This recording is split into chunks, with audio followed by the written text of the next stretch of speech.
Yevropaga student bo'lib kelish qanchaga tushadi? Keling ko'rib chiqamiz. Birinchi o'rinda qiladigan ishingiz Yevropaning aynan qaysi davlatga kirishingizni aniqlab olishingiz kerak. Men esa Yevropani Latviya davlatini tanlaganman va ushbu jarayonda men konsalting bilan ishlaganim uchun bunga 3 million so'm to'lov qilganman.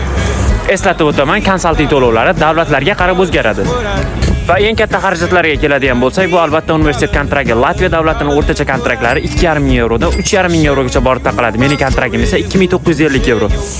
Aytgancha kontrakt to'lashdan oldin qilinadigan to'lov bu registratsiya uchun 200 yevro to'lanadi. Keyingi bosqichga keladigan bo'lsak, bu vizaga kirishingizdan oldin siz tibbiy sug'urtalanishingiz kerak. Tibbiy sug'urtaning O'zbekistonda o'rtacha narxi 1,5 million so'm.